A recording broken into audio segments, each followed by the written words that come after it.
1954 সালে স্থাপিত হয়ে 1972 সালে জাতীয়করণ হওয়া চট্টগ্রামের আমিন জুট মিল বন্ধ হয়ে যাওয়ায় প্রচুর মানুষ কর্মহীন হয়ে পড়েন। শ্রমিক নেতারা বলছেন 2020 সালে পাটকল বন্ধ হওয়ার পরেও রয়ে গেছে শ্রমিকদের পাওনা। 3টি দাবি আদায়ের জন্য 7 দিনের আলটিমেটামও দিয়েছেন শ্রমিক নেতারা। প্রায় 3,500 শ্রমিক এবং কর্মকর্তা কর্মচারী এই পাটকলে কর্মরত ছিলেন।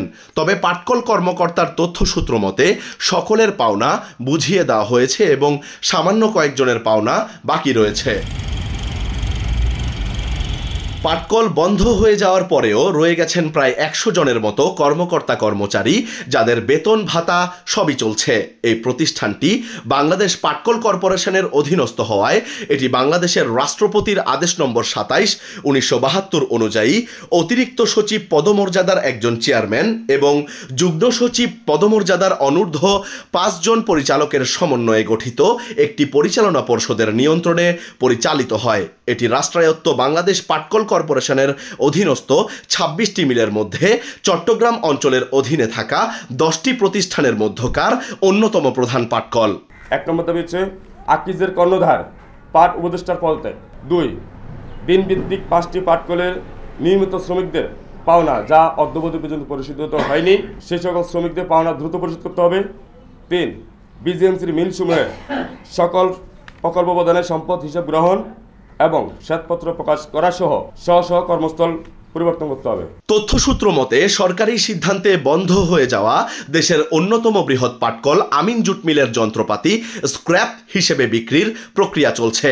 কোটি কোটি টাকা দামের এসব মেশিনারিজ দীর্ঘদিন অব্যবহৃত থাকায় ইতিমধ্যে স্ক্র্যাপে পরিণত হয়েছে।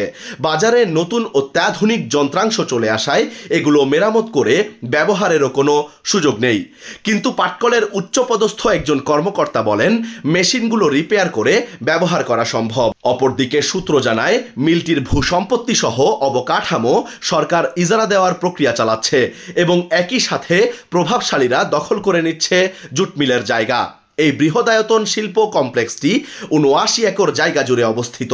পাটকল কর্মকর্তাদের তথ্য মতে তাদের বিরুদ্ধে মামলা এবং উচ্ছেদের প্রক্রিয়া চলছে। আমরা খেটে খাওয়া শ্রমিক, আমরা কাজ চাই, বাঁচার মতো বাঁচতে চাই, আমরা মসনদ চাই না। এই দাবি আমাদের জীবিকার দাবি। এই দাবি আদায়ে আমাদের সংগ্রাম চলছে এবং দাবি আদায়ে না হওয়া পর্যন্ত আমাদের পাটকল শ্রমিকদের সংগ্রাম চলবে।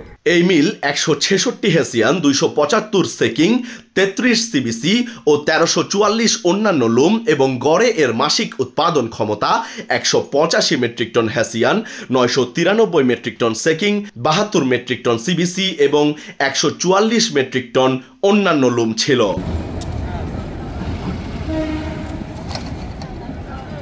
আবির আহমেদ, কালের কণ্ঠ, চট্টগ্রাম।